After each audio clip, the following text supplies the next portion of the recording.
तो जैसे दोस्तों आज हम बात कर रहे हैं क्लास 12 फिजिक्स के अंदर भाई 20 ऐसे इंपॉर्टेंट क्वेश्चन जो लगातार आते हैं। जी हाँ दोस्तों, आज के इस वीडियो में आपको आंसर भी मिलेगा। 20 ऐसे इंपॉर्टेंट क्वेश्चन जो लगातार आते हैं, 3-3 नंबर वाले एंड 5-5 नंबर वाले। जी हाँ दोस्तों, पहला क्वेश्चन क्या है, गॉस का नियम। ये 3 नंबर में आता है। अब आप बोलोगे सर ये 3 नंबर में कहाँ आता है? 3 नंबर में ही पूछा जाता है। जी हाँ दोस्तों, 5 नंबर में तब आता है जब इसका डेरिवेशन बोला जाएगा तब, लेकिन 3 नंबर में आएगा जब कि गॉस का नियम लिखिए, केवल बस गॉस का नियम लिखिए। दूसरा नंबर क्वेश्चन क्या है, एम्पियर के नियम से आप क्या समझते हैं? पहला एम्पियर का परपथीय नियम, वही वाला क्वेश्चन है जो कि बेहद इंपॉर्टेंट है। मतलब ये हुआ कि इधर वाला जो क्वेश्चन है 3 नंबर में है, इधर वाला क्वेश्चन जो है मेरे भाई वो आपका 5 नंबर में है। मतलब आज के इस वीडियो में आपका ये महासंग्राम या महामैराथन होने वाली है, गारंटी है, लिख के ले लो। ये वीडियो अगर आप देख लेते हो तो आप फिजिक्स में फाड़ोगे। जी हाँ दोस्तों, तीसरा नंबर क्वेश्चन क्या लेकर किरचॉफ के नियम, जो कि बेहद इंपॉर्टेंट है। ठीक, चौथा नंबर क्वेश्चन क्या है, कूलाम के नियम। लगातार आया हुआ क्वेश्चन है किरचॉफ के नियम और कूलाम के नियम, आंसर भी मिलेगा। पांचवा नंबर क्वेश्चन क्या है, ओम के नियम, जो कि ज्यादा इंपॉर्टेंट नहीं है लेकिन मैं बता दे रहा हूं क्योंकि कुछ कहा नहीं जा सकता है, पूछ भी लेगा। ठीक, छठा नंबर क्वेश्चन क्या है, फैराडे के विद्युत अपघटन का प्रथम नियम तथा द्वितीय नियम। आपने अगर इसे भूल गए हो तो याद में आप ले आओ। फैराडे के प्रथम नियम तथा द्वितीय नियम से आप क्या समझते हैं, परिभाषित कीजिए। ठीक, काफी इंपॉर्टेंट क्वेश्चन है भाई, कई बार आ चुका है, आप ना ध्यान दो, बात अलग की, छुपा रुस्तम क्वेश्चन है मतलब। ठीक, इसको भी आंसर सहित बताएंगे। सातवां नंबर क्वेश्चन क्या है, प्रकाश विद्युत प्रभाव के नियम लिखिए, है ना, ये भी नियम में आता है, इसको भी बताएंगे भाई। आठवां नंबर क्वेश्चन क्या है, नृत्य की समझन क्षमता से आप क्या समझते हैं, परिभाषित कीजिए, इसको भी बताएंगे। 9 नंबर क्वेश्चन क्या है, कार्यफलन। कार्यफलन किसे कहते हैं, कार्यफलन से आप क्या समझते हैं, किससे लिखते हैं। ठीक, 10वां नंबर क्वेश्चन क्या है, विद्युत फ्लक्स, जो कि वेरी इंपॉर्टेंट क्वेश्चन है। विद्युत फ्लक्स भी इंपॉर्टेंट है, जिस प्रकार से गॉस का नियम इंपॉर्टेंट है उस प्रकार से विद्युत फ्लक्स इंपॉर्टेंट है, ध्यान रखना है, दोनों इंपॉर्टेंट है। ठीक, 11 नंबर क्वेश्चन क्या है, कला संबंध सोच से आप क्या समझते हैं, किसे कहते हैं, परिभाषित कीजिए, किससे लिखते हैं। मतलब ये सारे के सारे क्वेश्चन 1 से लेकर 11 तक की आपका 3-3 नंबर का है। चलिए अब बात करता हूँ 12 नंबर क्वेश्चन क्या है, आंसर भी मिलेगा पूरा, देखो तो नाम तो मैं बोल दूं। 12 नंबर क्वेश्चन क्या है, प्रकाश के व्यतिकरण से क्या तात्पर्य है, प्रकाश के व्यतिकरण से आवश्यक शर्तें लिखिए, काफी इंपॉर्टेंट क्वेश्चन है। ठीक, 13 नंबर क्वेश्चन क्या है, ट्रांसफार्मर के सिद्धांत से आप क्या समझते हैं, आंसर बताऊंगा, ज्यादा लंबा नहीं याद करना, बहुत सटीक माध्यम में, देखो तो एक बार यार, पूरा देखना है वीडियो। ठीक, 14 नंबर क्वेश्चन क्या है, प्रकाश विद्युत संबंधी आस्टीन का समीकरण, ज्यादा नहीं पढ़ना है, आपको दिमाग से पढ़ना, मेन पॉइंट, आंसर भी मिलेगा, देखो तो पूरा। 15 नंबर क्वेश्चन क्या है, मैक्सवेल के विद्युत चुंबकीय तरंग का सिद्धांत, जो कि बेहद इंपॉर्टेंट है, गारंटी है, लिख के ले लो, ये 5 नंबर में आना ही आना है। ट्रांसफार्मर सिद्धांत आएगा, अगर ट्रांसफार्मर सिद्धांत नहीं भी आता है तो प्रकाश विद्युत संबंधी आइंस्टीन का समीकरण तो आना ही आना है, तो इसको भी बताएंगे। एंड मैक्सवेल के विद्युत चुंबकीय तरंग का सिद्धांत आएगा ही है। 16 नंबर क्वेश्चन क्या है, द्रव तरंगे से आप क्या समझते हैं, बिल्कुल लिख के ले लो, आएगा। ठीक, 17 नंबर क्वेश्चन क्या है, पीएन संधि डायोड अग्र अभिनय तथा पश्च अभिनय, जो सबसे लास्ट लेसन का है, याद आपको आ जाना चाहिए क्वेश्चन कि पीएन संधि डायोड का अग्र अभिनय तथा पश्च अभिनय, जो कि काफी इंपॉर्टेंट है, इसको भी बताएंगे मेरे भाई, आंसर भी मिलेगा। 58 नंबर क्वेश्चन क्या है, सबसे लास्ट वही परमाणु रिलेशन से है, समस्थानिक तथा समभाजित से आप क्या समझते हैं, इसके उदाहरण सहित समझिए, आंसर मिलेगा। 19 नंबर क्वेश्चन क्या है, अवतल लेंस के प्रथम फोकस। 20 नंबर इसका भाई क्या है, अवतल लेंस के द्वितीय फोकस, ध्यान रखना है, अवतल लेंस के प्रथम फोकस, अवतल लेंस के द्वितीय फोकस, जो कि बेहद इंपॉर्टेंट है, दोनों मिला करके 5 नंबर पूछता है। चलिए तो मैं कुछ बिना देरी किए आज की वीडियो शुरू करता हूं, आंसर भी मिलेगा। चलिए मैं बात करने वाला हूं पहले नंबर क्वेश्चन, 3-3 नंबर वाले प्रश्न। ऐसे इंपॉर्टेंट वीडियो पाने के लिए ना चैनल को सब्सक्राइब कर लेना, क्योंकि मैं वीडियो लाऊंगा केमिस्ट्री पर भी ऐसे। चलिए बात करता हूं पहले नंबर क्वेश्चन। तो अब हम बात करते हैं, देखो पहले नंबर क्या लिखा है, एक गॉस का नियम, जो कि काफी इंपॉर्टेंट है मेरे भाई, 3 नंबर में आता है। अब रही बात के साथ 5 नंबर में क्यों आता है, तो जब पूछा जाएगा गॉस का नियम लिखिए तथा इसका निगमन कीजिए, ध्यान रखना है, निगमन जब पूछा जाएगा तब आपका पूरा 5 नंबर में दे जाएगा। अगर पूछता है कि गॉस का नियम लिखिए, है ना, गॉस का नियम से आप क्या समझते हैं, लिख करके छोड़ दिया जाएगा, तो उसका आंसर ये हो जाएगा भाई कि किसी बंद पेड़ से गुजरने वाला कुल विद्युत फ्लक्स उस पेड़ से परिबद्ध कुल आवेश Q का 1/ε0 से के गुना होता है, जिसे हम गॉस का नियम कहते हैं। चलिए अब समझने की बात क्या रही, देखो क्या लिखा है, किसी बंद पृष्ठ, देखो मेरे इस पर व्हाइट बोर्ड मार्कर पर ध्यान देना, क्या लिखा है, किसी बंद पृष्ठ, ये पृष्ठ कैसा हो गया, ये बंद है, वही बोला है किसी बंद पृष्ठ, फिर क्या लिखा है, से गुजरने वाला, अब कोई चीज गुजार दी, ये गुजर के नहीं गुजर मेरे भाई, कोई चीज बंद था उस पर हमने कुछ एक चीज लंबा एक लाइन खींच दिया, उसे क्या बोलते हैं, गुजरने वाला। अब गुजरने वाला यहाँ पर ई लिख देना, सॉरी गुजरने वाला। अब क्या लिखा है, कुल विद्युत फ्लक्स, अब विद्युत फ्लक्स को लिखते किससे है, फाई ई से। ठीक, फिर क्या लिखा है, उस पृष्ठ से परिबद्ध, उस पृष्ठ से परिबद्ध का मतलब ही होता है कि बराबर लगाओ, जल्दी बराबर लगा दिया, ओके, उस पृष्ठ से परिबद्ध, इसका मतलब क्या होता है, बराबर। फिर क्या लिखा है, कुल आवेश, यही चीज है, कुल आवेश का मतलब होता है क्यों, अब का मतलब क्या होता है, गुणा, 1 अपान, है ना, 1 अपान अपसारण 8 के गुना होता है। यही तो है गॉस का नियम। ये देखिए यही सूत्र में इधर लिखा है, ठीक। तो वह लिखा है किसी बंद पेट से गुजरने वाला कुल विद्युत फ्लक्स उस पेट से परिबद्ध, उस पेट से ये लाइनिंग मतलब होता है कि बराबर, उस पेट से परिबद्ध कुल आवेश क्यों का मतलब होता है गुणा 1/8 गुना होता है, जिसे हम गॉस का नियम कहते हैं। इतना लिख करके आप फोकट के 3 नंबर पा जाओगे। काफी इंपॉर्टेंट है और निगमन करना जरूर आना चाहिए, ठीक। चलिए अब दूसरा नंबर क्वेश्चन क्या है, एम्पियर का पर्वतीय नियम से आप क्या समझते हैं। एम्पियर का पर्वतीय नियम किससे कहते हैं। बहुत सिंपल है, किसी बंद पृष्ठ का रेखीय समाकलन धारा आई का U0 गुना होता है, जिससे हम एम्पियर का पर्वतीय नियम कहते हैं। लिखना क्या, किसी बंद पृष्ठ का रेखीय समाकलन। देखिए कोई ऐसा बंद है, कैसा पृष्ठ, एक बंद है, क्या लिखा, किसी बंद पृष्ठ का रेखीय समाकलन। अगर आप मैथ नहीं लिया है तो आपको ना पता होगा, समाकलन निशान होता है ये, इसे बोलते हैं समाकलन का निशान। तो वह लिखा है किसी बंद पृष्ठ का रेखीय समाकलन, ठीक, समाकलन। और एक चीज याद कर लो, BDL, इतना याद करके चलो बराबर। फिर क्या है, धारा आई, धारा आई का मतलब होता है गुणा, है ना, U0, धारा आई का U0 गुना होता है, जिसे हम एम्पियर का पर्वतीय नियम कहते हैं। काफी इंपॉर्टेंट है, 3 नंबर में आएगा, ये 3 नंबर में आएगा, इंपॉर्टेंट है, ध्यान रखना है, सूत्र आपको जरूर आना चाहिए। स्क्रीनशॉट ले लिया होगा। चलिए बात करता हूँ तीसरा नंबर क्वेश्चन। और ऐसे इंपॉर्टेंट वीडियो पाने के लिए ना चैनल को सब्सक्राइब कर ले तो आपके लिए बेहतर और अच्छा होगा। जी हाँ दोस्तों, बात करता हूँ तीसरा नंबर क्वेश्चन। अब हम बात करते हैं तीसरा नंबर क्या लिखा है, किरचॉफ का नियम। देखिए किरचॉफ के नियम के अंदर 2 नियम आते हैं, किरचॉफ का प्रथम नियम, किरचॉफ का प्रथम नियम, किरचॉफ का द्वितीय नियम, जिसे बोलते हो बंद पास या फिर बंद जाल बोलते हो। दोनों लिखना पड़ेगा, तब आपको यहाँ से 3 नंबर नहीं बल्कि ये 5 नंबर में आता है, तो 5 नंबर दे जाएगा। तो लिखना क्या हो रहा है, देखिए आपको हैंडल करना है प्रथम नियम। अब प्रथम नियम के अंदर लिखना क्या है, किसी विद्युत परिपथ में किसी भी संधि पर मिलने वाली समस्त विद्युत धाराओं का बीजगणितीय योग 0 होता है। यानी इसे ये क्या लिखा पता है, ये क्या लिखा, इसे बोलते हैं सिग्मा आई बराबर 0। अब सिद्ध करना पड़ेगा कि भैया ये चीजें आपको क्या सिग्मा आई बराबर 0 के होता है नहीं। चलिए करना क्या, देखिए ये आपको करना क्या है, बीच में कोई संधि, कोई बिंदु है, उस पर एक धारा आ रही है I1, एक धारा इधर से आ रही है I2, एक धारा जा रही है I3, एक धारा नीचे की ओर जा रही है I4, एक धारा नीचे से ऊपर की ओर जा रही है I5, I6, I7, I8। मतलब चित्र आपको एकदम अच्छे से बना लेना है। अब लिखना क्या है, मैं जो बोलूंगा वैसे वैसे आपको करना है। देखिए एक चीज आपको यहाँ पर एक नोट लिखना है, नोट के अंदर क्या लिखना है भाई, नोट। आपको वहां पेपर में भी यही करना होगा, नोट ऐसे लिखना है, नोट। नोट के अंदर क्या लिखना है, संधि की ओर आने वाली धारा प्लस में, संधि से बाहर जाने वाली धारा माइनस में। ये 2 चीजें अगर आप याद करते हो तो आपका कंप्लीट है 3 नंबर या 5 नंबर। लिखना क्या है, संधि की ओर आने वाली धारा जो होगी प्लस, मतलब जो धारा ऐसे है वो प्लस होगी, जो धारा ऐसे है वो माइनस होगी, ठीक। अब चलिए बात करता हूँ, आइए इधर लिखना क्या है, देखिए कौन धारा बीचों बीच में आ रही है, संधि का मतलब होता है बीचों बीच, जंक्शन, ठीक। जैसे ऊपर धारा यहाँ पर बीच में मिल रही, कौन मिल रही है I1, यहाँ क्या लिखना है, लिखना है I1, ठीक। फिर क्या देखिए कौन धारा मिल रही, फिर आप ये धारा इसमें आ रही I2 का है प्लस का, क्योंकि संधि की ओर आ रही है और संधि की ओर धारा आने वाली प्लस, यहाँ क्या जाएगा I2, ठीक। अब देखिए कौन धारा, ये संधि से बाहर जा रही है, I3 क्या हो, बाहर की ओर जा रही है ना, तो माइनस क्या हो जाएगा, माइनस क्या हो जाएगा I3 देना है। फिर आपको ध्यान देना है कि देखो I4 भी बाहर जा रही है, देखिए आप स्वयं देख सकते हैं I4 भी आपका बाहर है, किससे, संधि से बाहर की ओर जा रही धारा, ठीक है ना। तो ये कैसा धारा ऐसे है ना, इसका मतलब बाहर जा रही है। अब देखो नीचे से ऊपर की ओर I5 जा रही है, मतलब क्या हो जाएगा, जो धारा जा रही संधि की ओर वो प्लस में होगी। अब देखिए I6 भी आपकी संधि की ओर जा रही, जाने वाली तीर कैसे है, ऐसे है ना, यहाँ क्या जाएगा प्लस के I6 हो जाएगा, ओके। ये तरह कंप्लीट। अब देखिए I7 बाहर जा रही है, तो माइनस क्या हो जाएगा भाई I7, है ना। अब I8 देखिए भी माइनस क्या जाएगा I7, माइनस के I8 बराबर 0, क्योंकि कुल धाराओं का योग 0 होता है। इतना कर दिया आपने।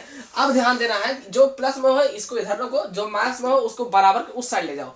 इसमें इधर देखो क्या हो जाएगा, I1 हो जाएगा प्लस I2 हो जाएगा, प्लस आपका क्या हो जाएगा, ये हो जाएगा प्लस I5 हो जाएगा, ठीक, प्लस आपका I6 हो जाएगा, ठीक। अब देखिए अब इधर क्या आता है, इधर कौन सा आएगा मेरे भाई, जो माइनस के है इसका इधर लाओगे बराबर की उस साइड ले जाओगे तो प्लस हो जाएगा, जैसे कि I3 हो जाएगा, है ना, ये वाला धारा इधर आएगी प्लस हो जाएगी, I4 भी आपका प्लस हो जाएगा, ठीक। अब इधर क्या हो जाएगा भाई, माइनस का I7 बराबर के उस साइड ले जाओगे तो प्लस का I7 हो जाएगा, प्लस का I8 हो जाएगा। अब देखिए 4 धारा इधर भी बराबर, 4 धारा इधर भी बराबर। इसका है कि किसी विद्युत परिपथ में किसी भी संधि पर मिलने वाले समस्त विद्युत धाराओं के बीजगणितीय योग, विद्युत धाराओं के बीजगणितीय योग 0 होता है, ठीक। जो समस्त विद्युत धाराओं के बीजगणितीय योग 0 होता है। अब यहाँ पर आपको फाइनली आंसर लिख देना सिग्मा आई बराबर 0।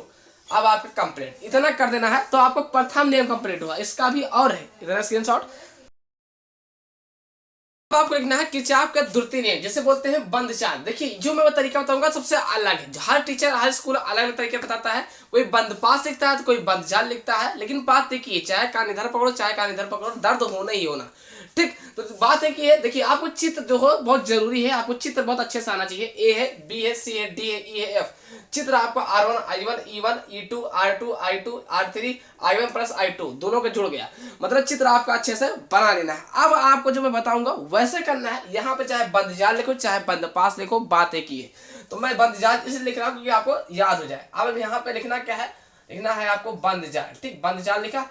अब इसमें ऐसा शब्द पकड़ना है, कम से कम 5 शब्द। देखिए ABCD A, यहाँ ये दिमाग मत लगाना कि ABCD कर दो, डी तक लाओ फिर एक और मतलब क्या अच्छा लिखो, मतलब 5 अक्षर लेना है ABCD A। अब देखिए 1 2 3 4 5 है ना, क्योंकि बंद जाल होता है, पूरा बंद करना पड़ेगा।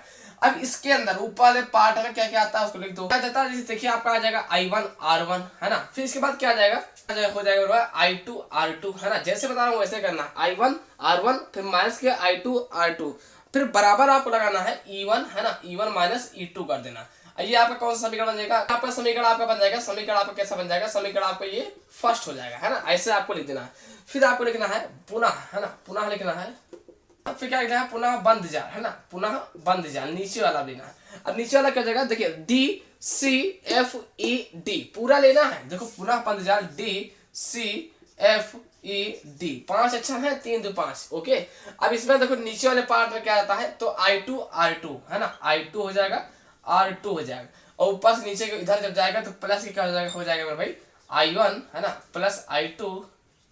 ठीक, और पीछे क्या हो जाएगा R3। अब देखो इस पार्ट में क्या मिलता है, I2 मिलता है, यहाँ पीछे इधर क्या हो जाएगा भाई E2 लिख जाएगा। अब ये कौन सा समीकरण बन जाएगा, आपका समीकरण बन जाएगा, ये आपका समीकरण सेकंड बन जाएगा। तो भाई इतना करने के बाद अब आपको लिखना है सिग्मा IR बराबर, ठीक, सिग्मा IR बराबर हो जाएगा सिग्मा E के। ठीक, इतना आपको करके छोड़ देना है। इतना आप कर देते हो ना, तो यहाँ से ये एक ऐसा क्वेश्चन है जो 5 नंबर देता है किरचॉफ का नियम। इतना करके आपको छोड़ देना, हो गया। स्क्रीनशॉट तो आपने ले ही लिया होगा, चलिए है ना। और इसमें कुछ नहीं करना भाई, ज्यादा लंबा लिखना है तो लिखो। चलिए बात करता हूँ चौथा नंबर क्वेश्चन। अब हम बात करते हैं चौथा नंबर क्वेश्चन क्या लिखा है। चौथा नंबर लिखा है कूलाम के नियम। देखिए क्वेश्चन पूछा है कूलाम के नियम से आप क्या समझते हैं, परिभाषित कीजिए। ये कूलाम का नियम वाला क्वेश्चन। ठीक, आंसर क्या जाएगा, सबसे सटीक भाषा में लिखा है कि 2 स्थिर बिंदु आवेशों के बीच लगने वाला आकर्षण या प्रतिकर्षण बल दोनों आवेशों के गुणनफल के अनुक्रमानुपाती तथा उनके बीच की दूरी के वर्ग के व्युत्क्रमानुपाती होता है, उससे हम कूलाम के नियम कहते हैं। अगर जो बच्चा अभी तक कुछ भी नहीं पढ़ा ना, आज की इस वीडियो को पूरा देख लेता है तो गारंटी अच्छा खासा नंबर ला करके पास हो जाएगा। जी हाँ, सूत्र की बात की जाए, सूत्र ये क्या हो जाएगा मेरे भाई, सूत्र इसका हो जाएगा F बराबर 1, सूत्र हो जाएगा F बराबर 1/4 pi epsilon not into Q1 Q2 बटे R स्क्वायर। अब रही बात कि सर इसका 1/4 पाई एप्सिलॉन का मान कितना होता है, तो 9 × 10⁹। R क्या है, त्रिज्या है, Q1 आपका पहला आवेश है, Q2 आपका दूसरा आवेश है, F क्या है, बल। तो ये रहा काफी इंपॉर्टेंट क्वेश्चन जो कि 3 नंबर आपका दे देगा। करना क्या है, साथ ही साथ याद करना है। चलिए बात करता हूँ 5वां नंबर नियम क्या है। 5वां नियम ये लिखा है ओम का नियम, जो कि बेहद इंपॉर्टेंट है। इसका आंसर क्या हो जाएगा, ओम के नियम के अनुसार किसी धातु के तार में प्रभावित होने वाली विद्युत धारा I उस तार के सिरों के बीच उत्पन्न विद्युत विभवांतर V के अनुक्रमानुपाती होता है, जबकि तार पर ताप निश्चित हो, उसे हम ओम का नियम कहते हैं। ठीक, V अनुक्रमानुपाती I के, देखिए जब अनुक्रमानुपाती निशान हटाओगे तो क्या लग जाएगा, बराबर में RI हो जाएगा। ठीक, तो R को लोग करना क्या है, देखो R का आपको लोग लेना है, तो V के नीचे क्या करना है, I भेज देना है, तो R बराबर क्या हो जाएगा, V बटे I। अब रही बात कि सर R क्या है, तो R आपका अनुक्रमानुपाती नियतांक है, V क्या है, तो V विभवांतर है, I क्या है, विद्युत धारा है। इतना आपको करना है कंप्लीट। स्क्रीनशॉट ले लिया होगा। चलिए बात करता हूँ 6वां नंबर क्वेश्चन, जो कि और काफी इंपॉर्टेंट है। तो अब आपको 6वां नंबर क्वेश्चन क्या लिखना है। क्वेश्चन देखिए 6वां नंबर आपका जो कि बेहद इंपॉर्टेंट है। क्वेश्चन इस तरह पूछा गया, फैराडे की विद्युत चुंबकीय पेड़ संबंधी नियम लिखिए, जो कि काफी इंपॉर्टेंट है। तो आपको लिखना क्या है, फैराडे की विद्युत चुंबकीय पेड़ संबंधित नियम, हेडिंग आपकी पड़ गई। अब उसके अंदर नंबर 1 क्या करना है, प्रथम नियम। देखिए 2 नियम होते हैं इसके अंदर। प्रथम नियम के अंदर क्या लिखना है, किताब पे जाओगे, क्वेश्चन बैंक में जाओगे तो काफी लंबा मिल जाएगा, जो कि आप नहीं तैयार कर पाओगे। अगर जो बच्चे तैयार कर लिए हैं, बात रखिए। तो लिखना क्या है, जब किसी चुंबक और कुंडली के बीच अपेक्षित गति करते तो चुंबक में चुंबकीय फ्लक्सों की संख्या में परिवर्तन होता है, जिसके कारण कुंडली में एक प्रेरित विद्युत वाहक बल उत्पन्न होता है तथा प्रेरित धारा उत्पन्न हो जाता है। बस हो गया है ना, प्रेरित धारा उत्पन्न होता है, इतना करके छोड़ देना है। मेन चीज क्या है, द्वितीय नियम, जो कि इतना ये जरूर लिखना है। ठीक, अब इसके अंदर क्या लिखना है, इस नियम के अनुसार चुंबकीय फ्लक्सों की संख्या में परिवर्तन की दर प्रेरित विद्युत वाहक बल के समानुपाती होता है। देखिए ई समानुपाती किसके है, d∅/dt के, है ना। अब देखिए समानुपाती निशान जब हटाओगे ना तो क्या हो जाएगा, ई बराबर माइनस की पी d∅/dt, है ना। अगर समानुपाती निशान हटाओगे तो माइनस का पी जुड़ जाएगा, ठीक, ध्यान में रखना। अब माइनस का पी बराबर एक माना लिखना क्या है आपको, माना, ठीक, p बराबर 1, p बराबर 1। जब p बराबर 1 मान लोगे मेरे भाई तो क्या हो जाएगा, माइनस के d∅, है ना, डायरेक्ट ना, माइनस d∅dt हो जाएगा, है ना, डिवाइड/dt। ये इतना आपको करना है, तब आपको यहाँ से 3 नंबर पक्का हो जाएगा, 3 नंबर में आता है। स्क्रीनशॉट जरूर तैयार कर लेना, जैसा कि काफी इंपॉर्टेंट है, 3 नंबर में दे करके जाएगा। इस बार आने के चांस 90% से ज्यादा है। चलिए बात करता हूँ 4 नंबर क्वेश्चन, जो कि काफी इंपॉर्टेंट है। ऐसे इंपॉर्टेंट वीडियो पाने के लिए चैनल को सब्सक्राइब कर लेना, तो ये आपके लिए बेहतर और अच्छा होगा। कमेंट जरूर कर देना कि वीडियो कैसी लगी, खराब है या अच्छा। स्क्रीनशॉट हो गया। चलिए बात करता हूँ 7 नंबर, ठीक। तो अब हम बात करते हैं 7 नंबर क्वेश्चन क्या है भाई, जो कि 3 नंबर में आता है। क्या लिखा है, प्रकाश विद्युत प्रभाव के नियम से आप क्या समझते हैं, समझाइए। आप यहाँ क्वेश्चन आंसर का हो जाएगा, आपको हेडिंग डालना है प्रकाश विद्युत प्रभाव के नियम। अब उसके अंदर लिखना क्या है, वैज्ञानिक लियोनार्ड तथा मिल्टन ने प्रकाश विद्युत प्रभाव के संबंध में किए गए प्रयोगों से प्राप्त परीक्षणों के आधार पर कुछ नियम दे हैं, जो प्रकाश विद्युत प्रभाव के नियम कहलाते हैं। इतना आपको लिखना पड़ेगा अच्छे से, है ना। उसके बाद नंबर, ये चीज जरूर लिखना है, वैज्ञानिक लियोनार्ड तथा मिल्टन, ये चीज जरूर लिखा होना चाहिए, ठीक।